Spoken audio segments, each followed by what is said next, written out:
You've read the books, you've done the journaling, you have named the pattern, maybe even named it out loud to a therapist or a friend, and yet somehow, here you are again in the same loop. Tonight, we're talking about that gap and the space between insight and transformation and what might actually be living inside it. Welcome back to another episode of Healthy Mind, Healthy Life. I'm your Sayan, as most of you would know, and today I'm joined by Afolabi Aduroja, a man who has spent more than 2 decades sitting quietly with people the world had given up on. People who had tried every treatment, every prayer, every framework, and were still bound by something that no one had been able to name for them. So I invite you to join me on this conversation where we just wouldn't be talking about quick fixes or recycled mindset advice, but going somewhere deeper altogether into why so many self-aware people still feel stuck. So, Afolabi, welcome to the show. It's nice to have you here, and actually, I'm looking forward to having this conversation with you. Yes, thank you for your. My name is Afolabi Adroja. I was born in Nigeria, West Africa, in Nigeria, and my encounter so far was so great because I'm just like you, that I'm lost in the world before God found me in a very unique way, and that is so strange and so surprising. This is about 23 to 24 years ago, June 6, 2002. So along the line, I'll be able to understand a lot of mystery of the world and how people can come out from whatever grievances or whatever thing they are going through. And I'm here to share my experience and to teach and also to explain so that people can be healed from whatever thing they are going through. So. Wow. I mean, yeah, that is the kind of lived experience I think is required in the room. So, Afolabi, welcome again, once again to the show. You're a welcome. little disclaimer for all the listeners who have joined in right now. Some statements will reflect personal belief and experiences and are presented as individual views and not medical advice. Listeners should consult qualified professionals for medical conditions. So, with that being said, Afolabi, before we get into the framework, I want to start with something simple. Because after all the years of sitting with people in their stuckness, what's the moment that usually surprises you the most about what they're really, really carrying? Well, actually, if you are not in somebody's shoe, you will not understand what people are going through. So when you are in somebody's shoe, right, in respect of whatever things people are going through, you understand. You will not be judgmental. You will not be like trying to prove them wrong. Because what you never experience, you can understand the limitations. But the grace of God, as I've said earlier on, before I stay in United States of America, I live way back in Africans.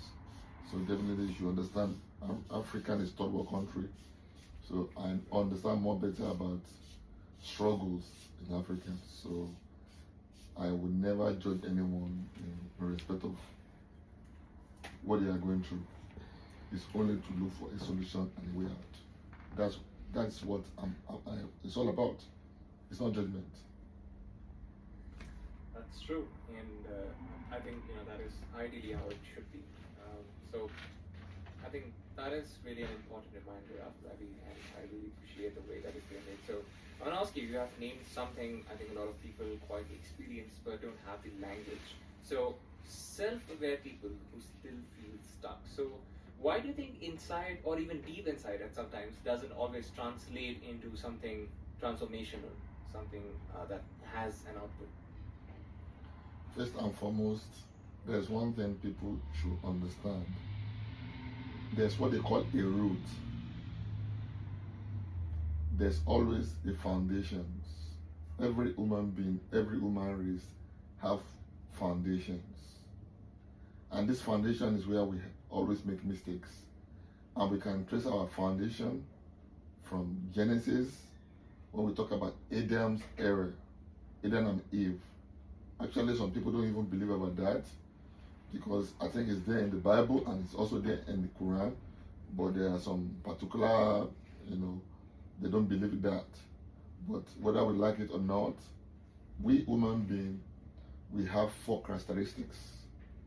And that's where we all miss it. We have soul and spirit, that is angelic being, and we have flesh and blood. That is what comes from our bloodline. and in respect of whatever thing that we are going through in the world. These 4 characteristics determine our position in the world. Whether you're in India, China, Indonesia, America, Nigeria, Africa, Ghana, just name it. All these 4 characteristics will speak about your existence in the world. So where people get it all wrong and are confused is that because flesh and blood does not understand the language of soul and spirit. And it's just something that is very deep. I'm not going to go too deep unless you want me to go too deep. But there's one thing people find very difficult to understand. The creations, our creator that created us in the first place, before God warned Adam, do not eat the fruit of knowledge of good and evil. Because he knew once they eat that fruit, that means they have choice to decide what they want to do. In my mind and in your mind, you have the knowledge of good and evil. That means free will. And because we ate the food, we ate the fruit, every human creations have Adamic seed in nature for us to decide the kind of life we want to live. And because of this, a lot of people decide to live different types of life, and sometimes all these things bring different kinds of constitutions. That's why we have multiple religions. And that religions determine to subdue us to the authority. The reason why God do not want us to eat the fruit in the first place is because God doesn't want us to be subdued to a dominion. God creates a human race so that we can have a dominion. But when we eat that fruit, we are now subjected to a dominion by who? By terrestrial being. And we want to mention terrestrial being, talk of Lucifer, which is satanic, talk of demons, and talk of all different types of idols and gods in the world. That means we have to submit to their authority. They are the one controlling us. Human beings don't have access to control God. That means our angelic in nature is being compromised. So we are carnally minded. That means we only understand through brain and flesh. But when something is going wrong and we are disturbed, we have to look for a priest. That means somebody that can go spiritually because of our lost glory in the Garden of Eden. Yeah, I think that's really, I would say, wise, and I think that's relatable for me because I think we humans are indeed driven by so many of things, including greed, including chasing things that maybe we were not initially programmed to, but we take these things from the society as we go. So I think the groundedness that you brought in this previous question, it's really important. So I think that's a kind and a very human answer, because I think hope itself can become exhausting after a while, right? And restoring even a small amount of it in some way, I think, is a huge factor, right? The goal pretty much itself. So I want to ask you this, Afolabi, on behalf of all the listeners listening to this right now, all right, who feels that they have tried everything, a lot of therapists as well, tried every practice or framework, and is still sitting with the quiet question of whether real change is even possible for them. So what's the first place that you would want them to really look? First and foremost, when people are confused and lost in the world, understanding that why am I going through all this thing? I'm good, I'm handsome, I'm beautiful, I'm pretty, I'm hardworking, I'm brilliant, and something is not working for me. We need to first of all go to our root. Our root is our bloodline, which is our DNA. And before we come to this world, there's what they call judgment. That is a spiritual judiciary systems that determine where our soul and spirit is going. So we don't just come into a family for no reason. We come into a family for a reason and a purpose. Let me fast forward my explanations. As I said earlier on, Genesis, which is in the Bible, although it's not everybody that believes in the Bible, but yet I'm still going to use that as my analysis. We talk about Adam, that means the first man that was generated by God, and his warning, and which he failed through Eve, his wife. There's what they call knowledge of good and evil. That means knowledge of good and evil, when it grows, if you follow knowledge of evil, we have different types of entity that will train you, help you, equip you, so that you can use that for destructions. Hate, greed, envy, name all these things. But as you are doing that and you are using it, there's a record. And you have to pay for all your crime. Knowledge of good is something that sometimes it's always very hard, but the time it depends on you and your belief. And now, to make it more clearer, soul and spirit never die, because soul and spirit is a spirit. But what we don't understand is that we can't live and we can't stay in this world without soul and the spirit.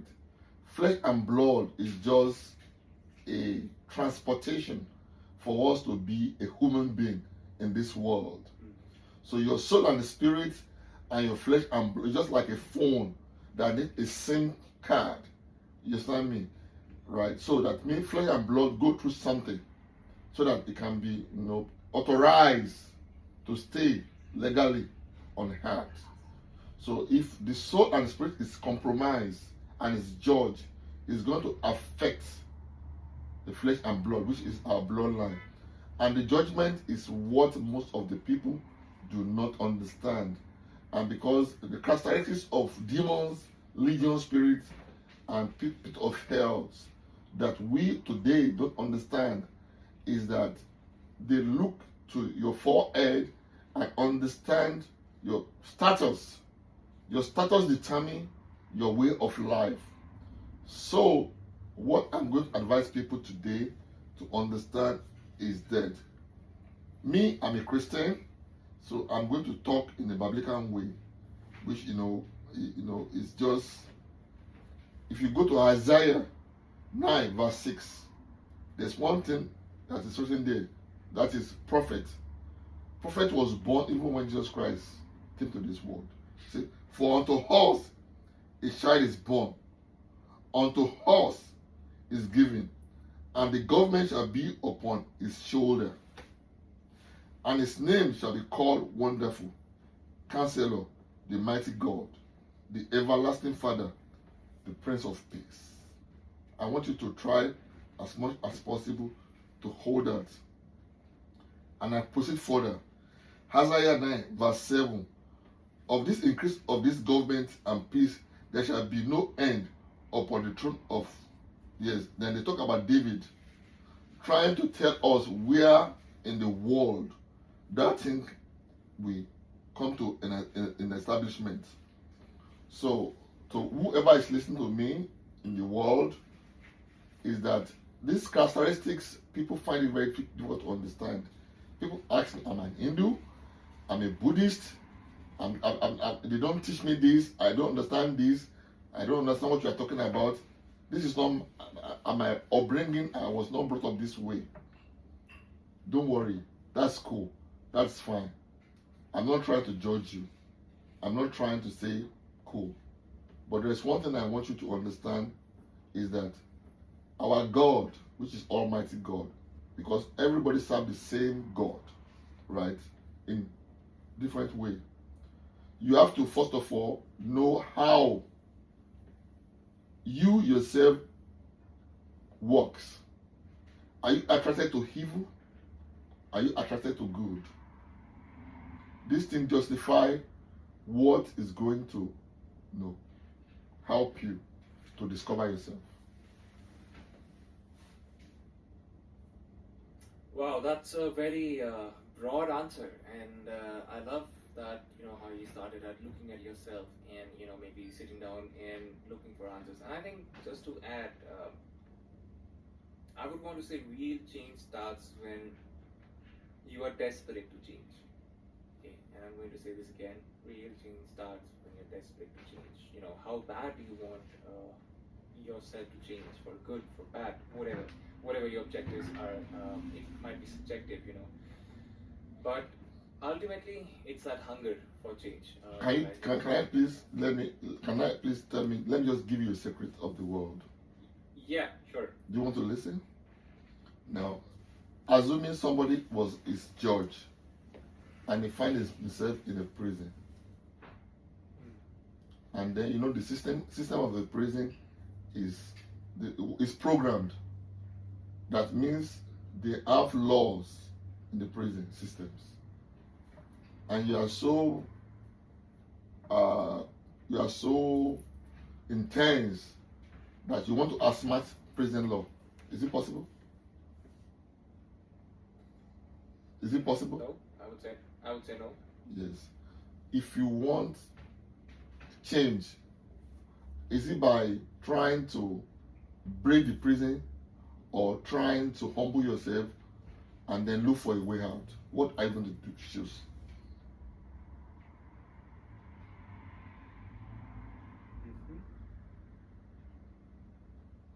Sorry, I did not quite catch that. Now, what I'm trying to say is that we that come to this world, we don't just come to this world because of our own free will. We are born to this world based on the judgment they gave to soul and the spirit. And that determines the kind of body that we are going inside. The body is more like a system of a prison. So I see the analogy. Yeah. So now, if the system they give to your body, right, does not suit you, and you are in that system, now you can't outsmart your body. Like now, that means a judicial system, which is a judge you that because of what they judge about your soul and the spirit, this is where you belong. And you get there, you want to struggle. Because in that system, they have their own constitutions that you have to follow and abide. Let me try to explain better for my explanation. Poverty is a structure given to soul and the spirit. And that's why some people are born into poverty. Sickness is a structure built for soul and the spirit. And that's why some people are going through different kind of illness. Wealth is a structure built for soul and the spirit. That's why some people are born into a wealthy home. Right? It's a characteristic of what they sent to your DNA, which is your bloodline. Not understanding that a soul and a spirit and a flesh and blood is chained into something which you need God to explain to you. That means sometimes your flesh and blood is using your brain to determine what it does not understand soul and the spirit. Why you are stuck? Because your soul and the spirit is the language of the spirit, is the language of all the things that is happening to your life. Most of the things that's happening to our life is happening to your soul and the spirit. The manifestation of all these things is what our physical body is facing. And that is the reason why when people are going through something which is beyond their own understanding, they want to talk to priests. India have a lot of priests. Hindus, there are thousands of priests. And before people can go there, it's just that they know something is not right. And they want the solutions. So what I'm just trying to explain to you is that soul and the spirit enter flesh and blood. And when flesh and blood is confused, and it try all its way of surviving, then it knew it needs a guideline. And that's why you see people, they go to meet priests. Do you understand what I mean by priest? Yeah, I understand this analogy. I think, the insight that we're talking about, I think this could be a really beautiful starting point for so many listeners. But I think the transformation that we're really, really looking for tends to live one layer deeper than the layer that we have been working on.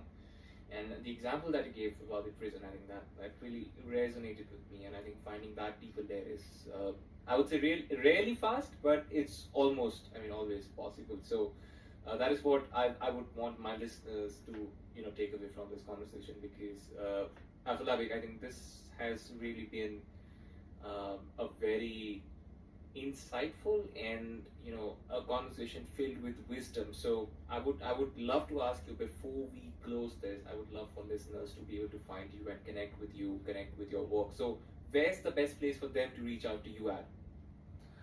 They can go to Wind of Change Ministry in my YouTube, or Afolabi Adroja on Facebook, or Adroja Afolabi on Facebook. That's where they can get the word of wisdom and knowledge, so that we can be able to start from there. Great, great, and please keep on sharing this knowledge, Afolabi, because I think in this world there are more than ever requirement or need of people wanting to, have this kind of lived wisdom that only comes from lived experience. So, folks, with that, we hit today's minute mark on this episode of Healthy Mind, Healthy Life. So, if something that Afolabi said today reached the part of you that has been quietly trying to know or figure out your own patterns, just don't push it down. Sit with it, and the fact that you can still feel that kind of tiredness is part of you that hasn't given up.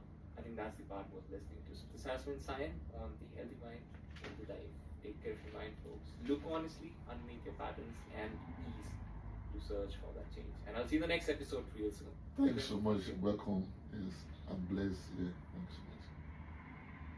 Thanks, Afolabi. I think you have a lot of knowledge to share. It's in God's hand. Yeah, I'm sorry. It's in God's hand. Yes. Thank you so much for saying that. Okay. Right. I really enjoyed this conversation, Afolabi. You're So, welcome. yeah, hoping to see you some other day on some other conversation podcast, perhaps. So, until then, take care of yourself.